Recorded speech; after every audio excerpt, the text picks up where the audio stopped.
I'm still kind of working out what it is to be a priest who has a full-time job. Somebody said, like, what's the job of a producer? And a producer is anything it takes to get done. So some days I'm building a website. I used to be a web developer, so I'm building a website for one of our films. Next day I'm making phone calls and trying to set up interviews. The next day I'm actually conducting the interviews. We have a production meeting once a week in which we go over all the different projects we're working on right now that we're trying to get on the air, or different projects that we're going to be putting out onto the internet. But every once in a while I get to go and do some fun stuff. So I was able to interview John Amos. I got to interview Bob Newhart and Catherine Hicks. Other days I'm celebrating Mass. One of the nice things about my job is I'm kind of a little bit of a free agent.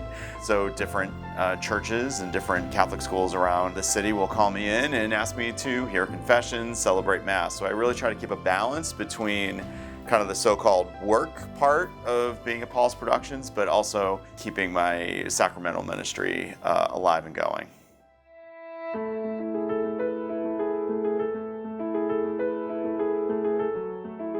When I talk about discerning vocations, the way I say it is, it takes as long as it takes, and when it's time, it's time. My initial career aspiration was actually to be a cartoonist. So I was always been very interested in doing film, so it's kind of interesting that I kind of landed up here as part of my ministry. This is where I kind of see God kind of like pushing me along and nudging me along. Despite my protestations, I did not want to become a priest. It was just, I had a whole bunch of ideas for what I wanted to do in my life and things I wanted to have in my life, and priesthood just was not on the radar. And after I went to college in Baltimore, Maryland, I started feeling God tapping me on the shoulder. And when I joined the Paulists, I was still kind of resistant to the idea of becoming a priest. So I started writing a blog, and the blog's name was Kicking and Screaming, because that's exactly how I felt about becoming a priest. And I think it was kind of my first foray into doing more specific media ministry, because I got a lot of great feedback about people saying, hey, I'm asking the same questions too.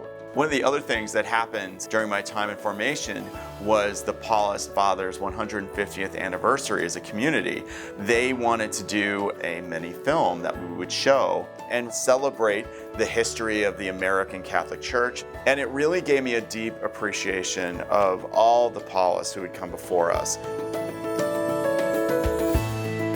I see the mission of Paulist Productions as to help create media that celebrates and encourages the conversation between the sacred and the secular, but also to understand that spreading the gospel and evangelization often means more than just getting up on a mountaintop and shouting out. It often means engaging with people. Father Bud Kaiser, the founder of Paulist Productions, used to say it best. He says, the Paulists serve the church by serving those outside the church. I think one of the reasons people tend to be turned off by Christian films for the most part is because they tend to just say, and here's the answer, and everything's fine at the end. Where I don't know anybody who really has that experience. So I would say to Christian filmmakers, invite people to live the question. You know, give some parameters. It's fine to say, hey, here are some parameters through which we live. But I think the more we invite people to live the question, the more God will work in the midst of all those questions. And unfortunately, so much of the media structures are built around giving people what they already want and feeding people's pre-existing opinions. Sometimes it's a little challenging to kind of carve out that space in between, but hey, that's why we're here.